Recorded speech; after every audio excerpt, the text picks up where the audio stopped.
Stephen Kalonzo Musyoka anatafuta endorsement ya Mwenyezi Mungu peke yake. I don't believe in these political debts. I did what I did to make this country better. It did not happen. Goodness me. I am senior counsel. And that is the highest rank an advocate aspires to. How would I have participated in a mock, illegal, unconstitutional oath? How? All right, that is the former Vice President Kalonzo Musyoka, and also running mate of Raila Odinga in 2013 and 2017. Of course, he's talking about why he refused to attend the swearing-in or the oath-taking of Raila Odinga in January 2018. But Raila Odinga has tweeted and responded and saying that, just a caption saying that, I'll just leave this here. Let's see what that clip is as Raila Odinga responds.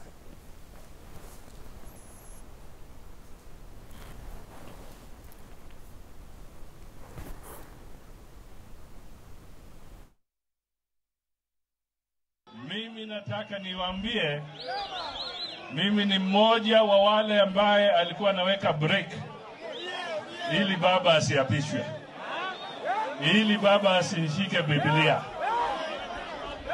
Na nilikuwa nikifanya hivyo na wenzangu Kalonzo na Weta, tukaweka na huko nje mambo inawaka, tukaweka na inawaka, tukaweka inawaka. Sasa mguu imechoka, ile brake pad imekwisha, sasa brake imekatika.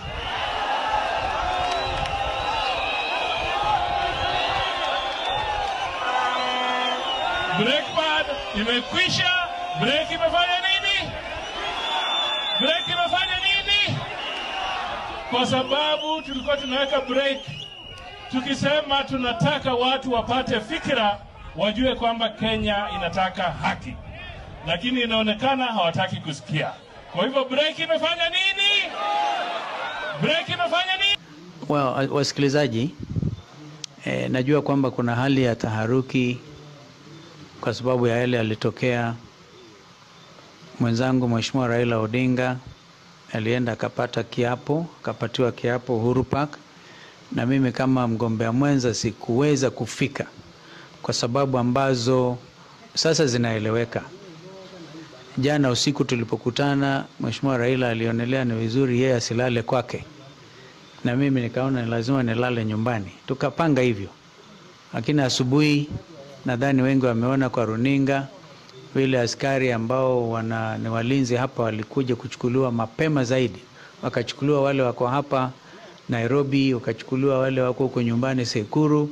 Ilikuwa ni kama tisho, na hata wale askari ambao kawaida wanao kwa gari wakachukuliwa jana, wakaambiwa kila mtu akionekana hivi ataachishwa kazi, atafutwa kazi. Well, that is what Raila Odinga tweeted last evening and saying that just leave this here. Now that it's been left there, what are your thoughts, Honorable Tim Wanyonyi? I know your brother is within the NASA coalition, but what is this that we're witnessing? Because now it appears that Stephen Kalonzo Musyoka was not going to appear at the oath-taking because he was a lawyer. That's according to his current explanation. But on the day of that swearing-in, oath-taking, or a few days after that, he says that he had been marooned. I think if you look at the genesis of that oath-taking, it was a political decision, and they had gone across the country and promised people that on 31st of January, they are going to be a swearing-in of the people's president. Mm-hmm. And it was agreed. Mm-hmm. And people were mobilized. Mm-hmm. On the day that the oath was supposed to take place, people were at Uhuru Park and waiting. No information coming out, they were together, but at 1 o'clock, Raila turns up alone. Mm-hmm. And the wananchi were happy. We proceeded on with the process, and he took the Bible, he was sworn in, and things went on. And as for me, as at that time, that is when NASA died. NASA died on 31st January 2018. So at this moment, I think there has been no NASA. ODM and these other political parties, they were just operating on their own. If there was anything they were maybe still holding together, I don't think there's anything that was binding as of now. So whatever is happening is just political realignment. It's not anything new. It is political realignment towards the election that is coming soon. But when you read some of the letters that have come from the Secretary General of ODM, and he's on the line, he'll be speaking to us shortly, as well as ODM Chairman John Mbadi, of course, very scathing attacks on the three principles, especially Kalonzo Musyoka and Musalia Mudavadi. How do you make of this? Are we witnessing some level of insincerity in the politics? First of all, the document that was signed by the four principals was not made public to anybody. It is them who know the contents of that document. And whatever happened is that the coalition normally is around forming government or coming together to wrestle power from those who are in power at that time. But when it comes at the time that you are not able to form government, then that coalition is it just holds together as long as you are still having the common interest. But once there's no common interest, then that coalition is non-existent. Right. It goes on like that. And again, the law is very clear. When it comes to, for example, sharing resources, it's about the party that meets the threshold at parliament. The parliamentary party, they're the one that has the numbers to achieve that threshold that is set by the law. So it is just at the goodwill of ODM to share the cake with its coalition partners, just on a common understanding, but not anchored anywhere in the law. All right, and I'll get to you, Honorable Gedi and Speaker Kiplagat. But first, let's speak it to the Secretary General of ODM, because a statement from the Kalonzo Musyoka Communication Command Center, I didn't know this exists, says that Honorable Odinga has been betraying political allies with abandon, right from his association with the NDP and KANU in 2001, right through the Pentagon in 2007-2008 to CORD and now NASA. So, Secretary General, when you read what is going on, we've seen you scathing attacks against some of the core principles within NASA. But is it true that it portrays Raila Odinga as a betrayer? First of all, Sam, let me correct you that we have not attacked anyone. As you know, we don't just wake up one morning and start releasing statements against our former partners. We respond to allegations that have been made, and you must understand that the ODM Constitution under Article 5 places a responsibility upon every member, and a greater responsibility on the spokesperson of the party, the SG, to combat propaganda that is detrimental to the interests of the party. Now, Honorable Tim Wanyonyi there is the chair of the ODM Legal Committee, and he can advise me on why the framers of the party constitution chose the word combat. So what we do is combat propaganda. So if somebody comes to Matungu, where I am, for instance, and then says that there's a political debt that is owed to ODM, it is incumbent upon every member of the party, and more so the Secretary General of the party, to clarify the correct position by combating that propaganda. So it is not true, for instance, that there is any debt that is owed to these former principles, because as you know, the NASA coalition agreement, the provision that ODM would not field a candidate in the 2022 election was dependent upon a very critical condition, and that condition was that the party would not field a candidate if the coalition agreement that expires at the end of this parliamentary term was renewed. So in the absence of renewal of that agreement, really, you cannot stand up and start claiming that there is a debt that is owed to you. So please don't take it as an attack. And by the way, somebody of the stature of Kalonzo Musyoka should not be talking about political deceit and dishonesty.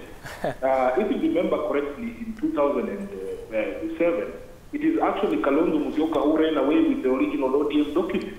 And his refusal to take sides between President Kibaki and Raila Odinga is largely to blame for the fallout that we saw in the 2007 election. Even in 2013, he only joined us after his attempts to take advantage of the ICC cases that were facing Uhuru Kenyatta and Ruto was unsuccessful. So his history is known. And by the way, Sam, it is also very dishonest to allege that somehow Raila has formed a habit of betraying his coalition partners, when you remember correctly that the CORD coalition was in subsistence until the NASA agreement was signed. Right. In fact, the CORD coalition died by execution of the NASA coalition agreement which Kalonzo Musyoka signed. As Tim Wanyonyi has rightly put it, the NASA coalition died on the 31st of January 2018. And it is now becoming very clear. We are not sure whether Kalonzo is now telling the truth as to why he did not attend the swearing in, or he was telling the truth then. Because they have told us a lot of convoluted stories, including the infamous Nigerian number, how they were locked up in some room, how the police took away his security details. Right. Now he's trying to tell us that he was, as a senior counsel, he could not participate in an illegal oath. First of all, Kalonzo was not a senior counsel in 2018. This is something that he has gotten recently. Number two, the courts themselves, the High Court itself has already declared that the swearing in of Raila Odinga on 31st of January did not offend the Constitution. So, as a senior lawyer, really, you should know that the court has already pronounced itself on this particular matter. Yeah? Okay, so Secretary General, SG, let's listen to some voices from some of the principals and what they've been speaking about, then you can carry on with this conversation. So please listen. Kuja hapa leo kwa roho safi, kwa nia moja, kutoa ishara ya kisiasa Kenya nzima. Wajue kwamba Mudavadi, Weta, Kalonzo na Gideon Moi kutoka sasa kuelekea mwaka ujao mpaka tuchukue serikali ya Kenya, tutakuwa kana kitu kimoja. Huyu Majimbo Kalasinga, ningependa kuwaibia siri kwamba huyu Majimbo Kalasinga sio candidate wa Kabuchai peke yake. Yeye ni mbunge wa kuhakikisha kwamba hawa wanaume ambao wako hapa wameingia State House in 2022. Hata huko kwa Raila tunaenda kuwinda.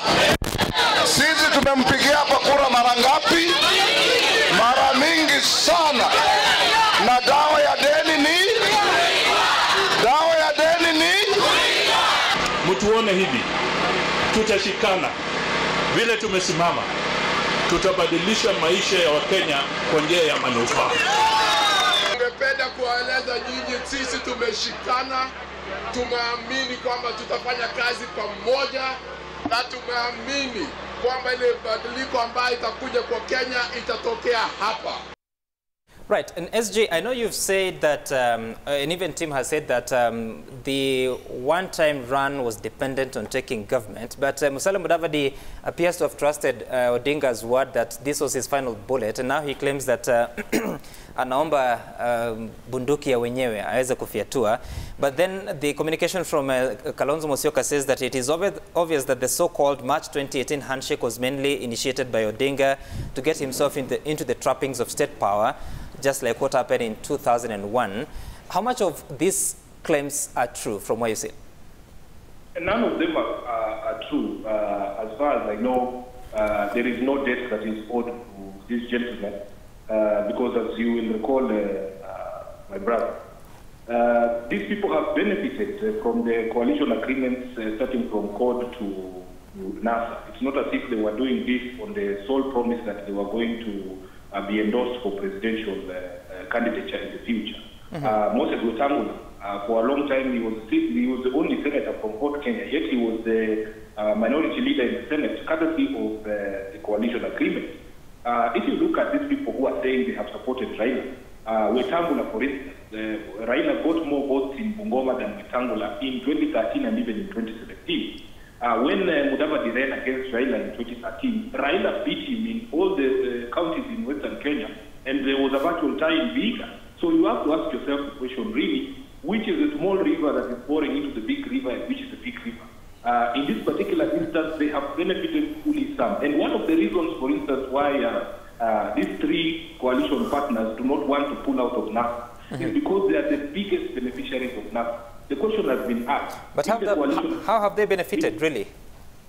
I have explained to you the benefits of the coalition. I've told you that, for instance, Moses Wetangula was holding the position of minority leader by virtue of the coalition agreement. Apart from, I get that, SG, but apart from Senator Wetangula, how has Musalia Mudavadi and Kalonzo Musyoka benefited from NASA? Let me explain. I will explain to you. So for Wiper, for instance, the Senate minority whip is a Wiper candidate. He's a member of Wiper. The ANC Senator for Vihiga, who is in the Parliamentary Service Commission, courtesy of the sharing of parliamentary positions out of the NASA coalition agreement. And even in the county assembly, the same is happening because of the NASA coalition. There are political parties, even I'll give you the example of Taita Taveta, where the deputy speaker there is from Port Kent, courtesy of the NASA coalition. In many of these assemblies, where ODM is the majority, you will find these brothers of ours benefiting by virtue of the coalition agreement. So it is not true that there is no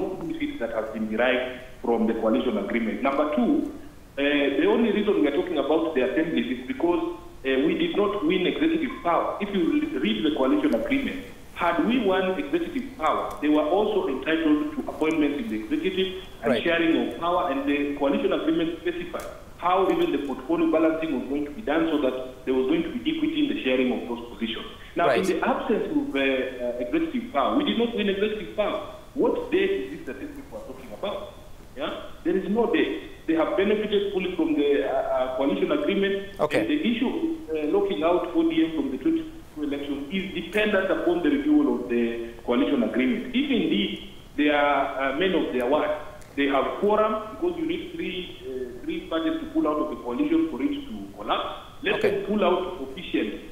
All right, and SG, just to wind up, so now, if Raila Odinga is running for presidency in 2022, or if ODM fields a candidate, is it a possibility that you'll work with these three?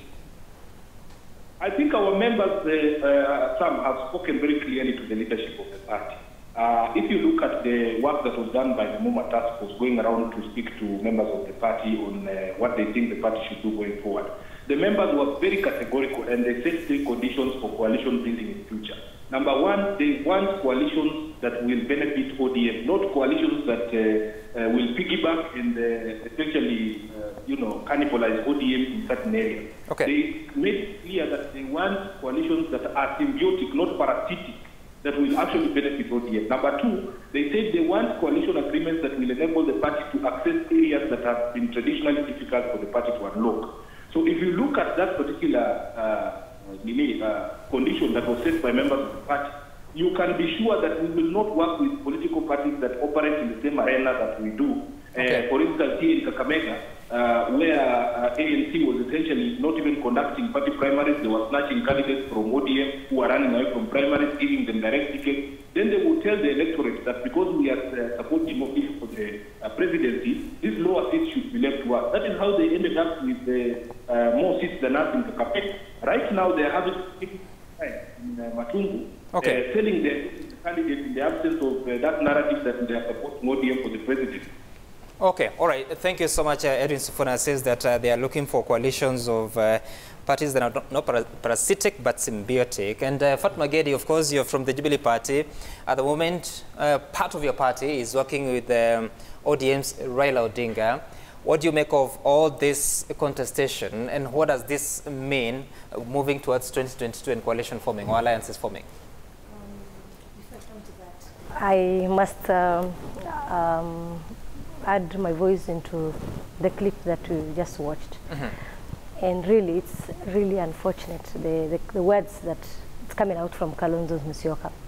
I know he said, sitaki endorsement kwa binadamu. You know, that is very, very, very wrong, really. You know, Mwenyezi Mungu anakubariki, lakini binadamu ndo anakupatia pia, anakusupport. So that one is very unfortunate. And I remember him telling us the reason why hajaenda, then, you know, and that he was now ready to take an oath. So again, with all this, it's really hypocrisy. Being in Jubilee and watching what is happening in NASA, really, you know, NASA was about Raila and is about Raila. Is that so? To be honest, yeah. From where we sit, NASA was about Raila and it's about Raila. So, you know, Raila is one person you cannot ignore in this country. He has followings and he has a lot of support. And he's one person, you know, when you go to war as a team, you don't betray each other. On that day, what we saw, I'm sure many people lost respect for the other principles. It could have been very, you know, good that all of them were there to witness the swearing. Whether it is illegal, whether it is, you know, that one is, this is a political decision. And for a politician, you know, you must stand to show Kenyans hope. Fatma Geri, which party do you come from? I come from Jubilee. Okay. And I said from where I sit, Jubilee, looking at NASA's, what is happening in NASA, it is really unfortunate. But again, you know, Jubilee, we enjoy the handshake because of where we've come from. You remember, as a country, it was a very bad moment for us. But when the NASA leader shook hands with our party leader, we were very happy because of the tension. You remember, people died, women, you know, properties have been destroyed. Women were killed, children were killed. Remember where we were, even as Kenyans, the economy. So from that point, you know, we just wanted to move forward and have a peaceful country. And that is why today, you know, we have a peaceful country, but a peaceful country, but the political formation too much politics. You know, politics is normal. You know, that is the time we are. But even in Parliament, Sam, the kind of working relationship we enjoy from the other side in Jubilee, we have done a lot in terms of implementing the agenda. All right, we'll get back to that. But Speaker, I don't know whether you belong to the Jubilee Party or you're allowed not to belong to any party as Speaker. But whatever the case is, so now all this, yes, political calm has been experienced. There's a relative peace in the country. But it appears that we still have challenges in formation of our political institutions, including now what you're witnessing with NASA and already what you've witnessed under Jubilee. What do you make of it? Okay, thanks, Sam. Maybe before I go to that, may I say something about the swearing, the mock swearing? I think it is something that paints very bad on our history as a democratic country, and it should never be it should never have been allowed, and it should never happen. And the least we talk about it, the better, because you know the direction that a country can take it. And then looking at it, there is what we call, if you look at the prism of democracy, there is what we call institutionalizing criminality, because it is like when you go and make the country ungovernable, then you now create a handshake, which now bring peace. You know, that is relying on a very shaky foundation. My wording, my thinking about it, it is high time, and I really support the proponents of the current constitution that we have, the 2010 constitution. It is high time we build institutions so that we build a level playing field where institutions are respected, where parties, there is health in political parties, that a small man or a little person can be able to be respected and his views are respected. But you can, the current political dynamics is that parties are owned by the bigwigs, and we have an institution called the Registrar of Political Parties, who is supposed to ensure that there is health in political parties. But currently you get a situation whereby the members in that party have no say. They are the mercy of the and I can tell you, going to 2022, first of all, you will have a lot of political parties, because everyone will want to be safe being a party leader of a small party. Secondly, there will be a lot of independent candidates, because you don't want to something to happen what has happened in the current situation. So it is very important that as a country we build very strong political parties. And I like the way Jubilee had started. Jubilee had started on a very allow me to get to that after a few minutes, because Dr. Chris Omalo is now on the line. Dr. Chris Omalo, are you still the acting Secretary General of Ford Kenya, but also Member of Parliament for Kiminini? And when you look at how matters stand, what is your take about Ford Kenya NASA, and I mean, in Fort Kenya, there was ANC, there was Wiper, and then ODM, and now it appears that it's no longer a coalition. Yeah, thank you very much for having me on board, and I still want to confirm, yes, I'm still the acting Secretary General of the party for Kenya, still we have an NDC, and I was privileged to have served as part of the technical team, both in court and in NASA. And in court, we had ODM's Raila Odinga, we had Wiper for Kalonzo Musyoka, and we had also Fort Kenya's Moses Masika Wetangula. And at that time, they agreed very well. There was this coalition whereby Raila Amolo Odinga came in and said he wants to be supported to go for the presidency under the court coalition, so that subsequently he'll support others. And of course, the other colleagues supported him. But when it reached 2017, he cleverly tried to kill court, whereby, so that it does not honor the MOU. And you had, particularly from Wiper, they were so concerned. You know, we have the Political Parties Act in this country where there's a provision for issues of post and pre-MOUs, which have to be deposited with the Register of Political Parties. So subsequently in 2013, when Raila realized it was time to scratch other people's back, he tried his best to kill court in a clever way. So Musalia Mudavadi came on board, and now we have the ANC. And he said, no, this is a new coalition. We forget about the agreements that were made under court. So we had NASA. So in this NASA, we had four principles. Moses Wetangula of Fort Kenya, Raila Odinga of ODM, we had Kalonzo Musyoka of Wiper, and we had ANC Musalia Mudavadi. This time again, he cleverly, in a crooked way, came and said, now I have a last research. Nipatie research ya mwisho na last opportunity. So he's repeating the same thing. I request members to read this book by Shemo Chodo called The Intrigues of MOU. So Raila is somebody who cannot own an MOU. He cannot be trusted. So you can see in a clever way again. Dr. Chris Omalo, when did you realize this? Did you know this in 2017? Okay, we thought maybe it's going to change. And because Musalia Mudavadi came on board, now it's a new coalition. So he was given another opportunity. But as we move towards 2022, you can see he's been busy killing NASA so that he goes in another new MOU, so that he can go and teach people again that he has a last bullet to be given an opportunity. So if somebody in terms of politics is made of MOUs. MOUs are always there. So that this time, if you have been given an opportunity, next time you've agreed to give another one. But when the time comes for him to support another candidate, he sneaks away. So he's one person who cannot be trusted in the political formation. That's why he has cleverly looked for people like Mugisa Kitui, so that to come and divide the community in the Luya side. He has cleverly looked for Kivuza Kibrana to divide the Ukambani side. So we are questioning our political players. That is not a man you can trust.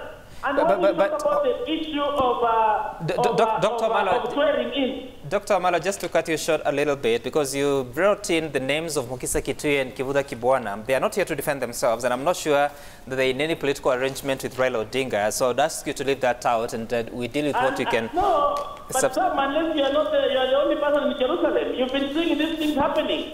And this is how political formation starts. Unless you don't live in Kenya. Anyway, for now, we can withdraw that as we move forward.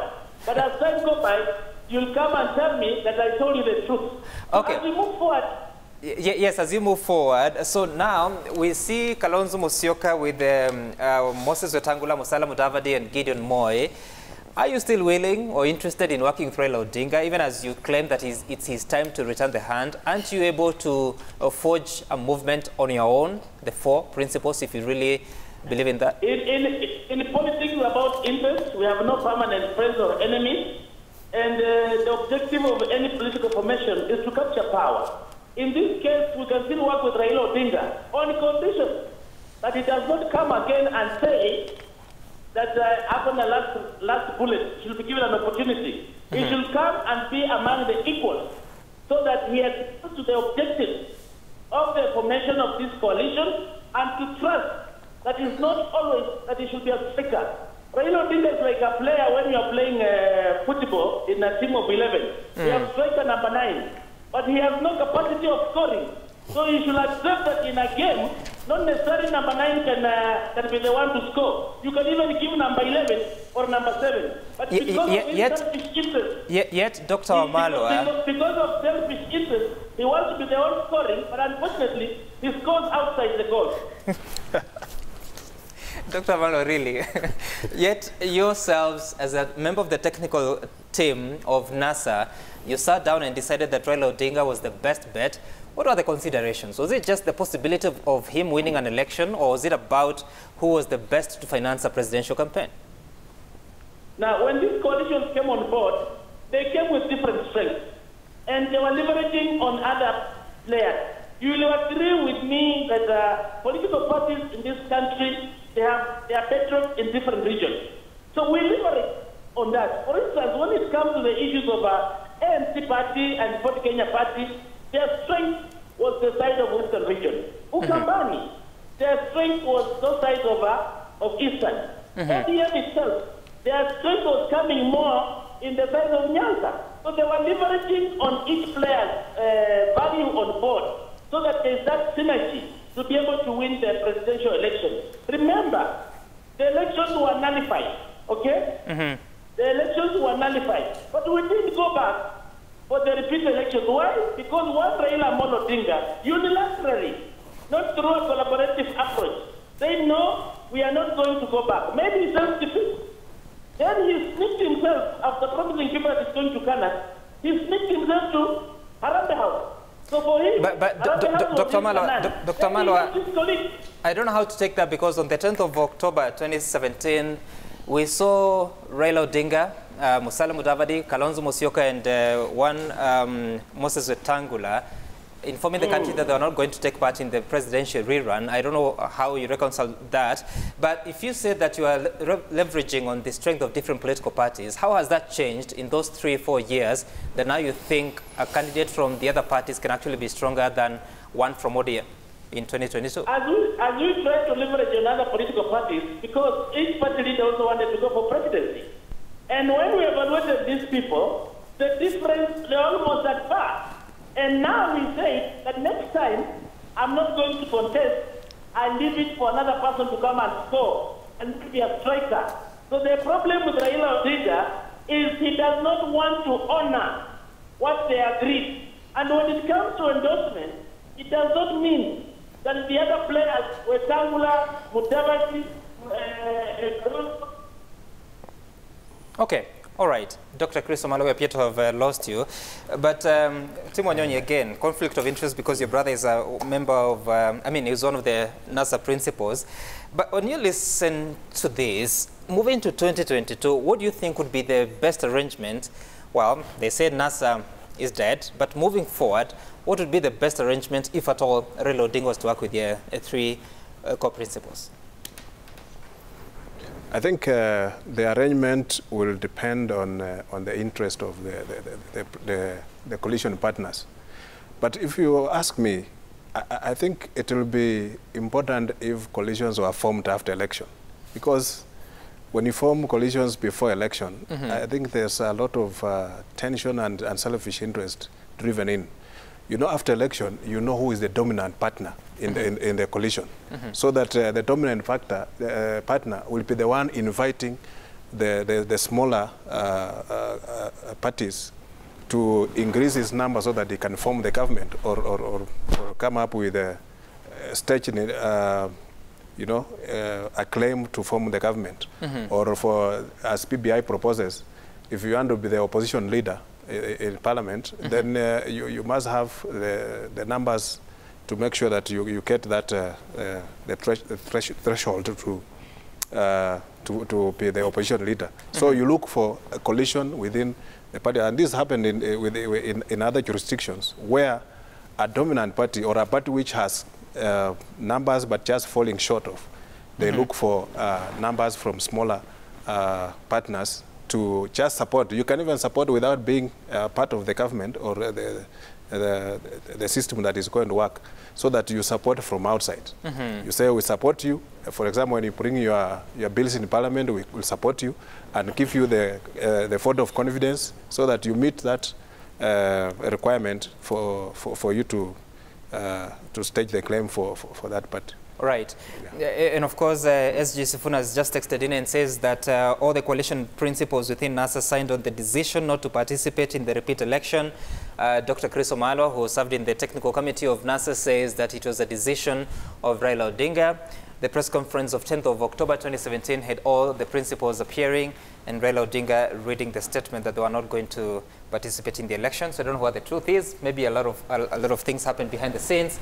Fatma Gedi, again, moving to 2022, what do you think would be the best arrangement? I see you very comfortable that within Jubilee you're working with ODM, but then again, it is one part of Jubilee. You've seen a lot of split, a lot of conflict between your party leader and the deputy. What goes on? Okay, for us in Jubilee, our party leader was very clear that right now he wants to leave a legacy. And he wants to unite the Kenya. He wants to bring everybody together. And we have the conversation of BBI. So our priority as a party right now is to pass the BBI. Then after that is when we can talk about 2022. And that is what I've also seen ODM, on the other hand, concentrating now on the BBI. That's why Akina Wetangula, they've now realized Raila is more focusing on BBI, and for them maybe they wanted a 2022 endorsement. I think it's too early, because this country is, you know where we've come from. But for us, from where we sit, and of course, there's one thing we can't ignore, the relationship between the deputy and our party leader, the president. But of course, the deputy president is one person who was so impatient. You know, he could not wait for this process. You know, you need to support your boss first, deliver the promises that he made to Kenyans. You're supposed to support your boss, leave good legacy. Then, let your boss now give you the blessings and support you. But what have we seen in Jubilee? Undermining, you know, insult to the president and many things. So listening to Wamalwa, you know, I was so shocked, because Wamalwa's party, there is a lot of wrangles, you know. But again, the MPs they have currently right now, they're all supporting the deputy president. They're in the deputy president camp, and now he's telling Which MPs? Yeah, it is. Which MPs? There are many.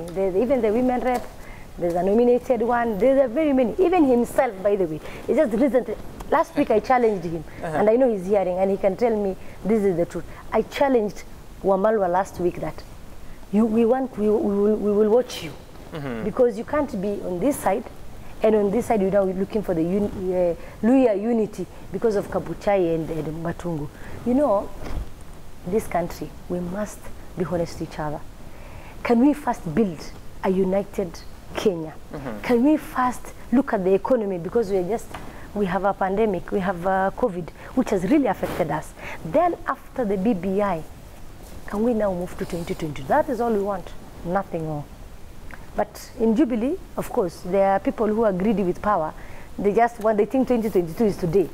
But don't you think, because if you look at the history of Kenyan politics, there's no single deputy or vice president that has ever succeeded their boss who was alive and living office. It's only President Moi who succeeded Jomo Kenyatta upon his passing.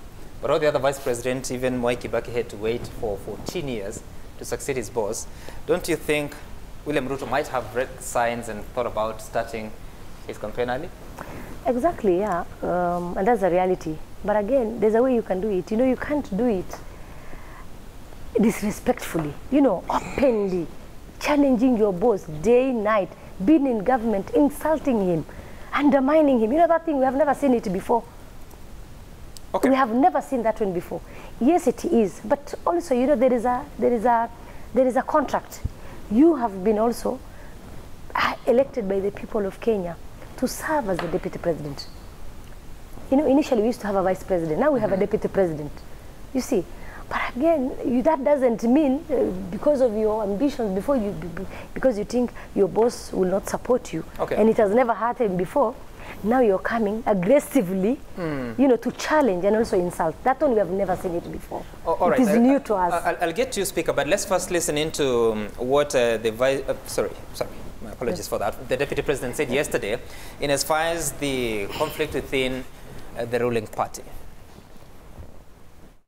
Musipate wasiwasi, makelele hii yote ni hali ya siasa. Unajua hii siasa niliwaeleza ya kwamba ni kama mtu ameajiriwa kazi ya upishi.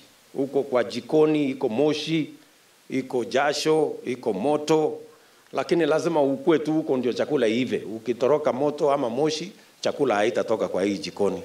So msikuwe na wasiwasi, hii kazi tutasukuma tu mpaka hii chakula itaiva, don't worry. Na hii BBI iwache kutumika kama vitisho.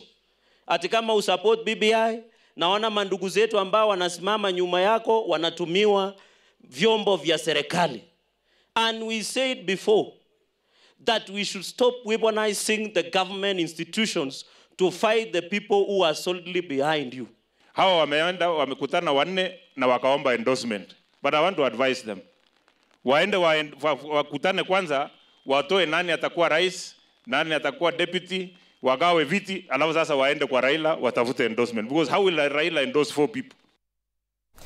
Of course, the running conversation there from different political leaders. And Speaker Kiplagat, I don't know how your county works, because in some counties, the governors and their deputies don't quite get along.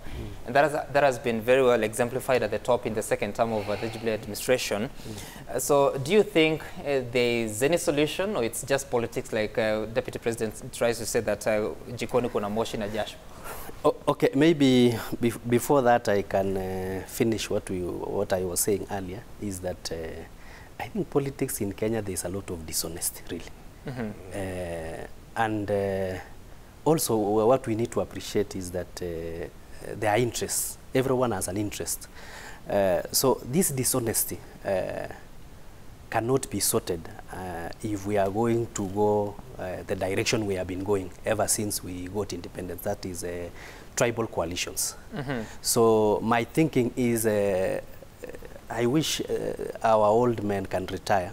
I know Raila had said that in 2017 he was remaining with 1 bullet. I don't know whether he's planning to load another bullet or buy another bullet from where. So I wish, for the sake of moving this country forward so that we can finish this tribalism, is that Raila can retire. Then this... Why would you want him to retire? Because the Constitution does not discriminate. Because he's something, he also appreciated in 2017, he appreciated that he's only remaining with 1 bullet. And that bullet was fired, and the gun is now empty. So someone is asking, which gun? Because it was something that was said, let us not bury our heads in the sand. He said it. So when Kina Weta, when Kina Kalonzo, Kina Mudavadi tell him it is time you give us support the way we have been giving you support, I think it's high time also he looks at this inner self and says that I've tried, I've never scored, let us give it to another scorer. Now, but my thinking is, if we go the direction of tribal coalitions, we are not building a cohesive country. It is high time we compete on issues, and I think that's what the deputy... Tell me about the split between governors and the deputies and president and his deputy. Okay. What needs to be done? I wish I could finish that one faster, but all the same, because of time, is that I think what is happening at the national level between the president and the deputy president.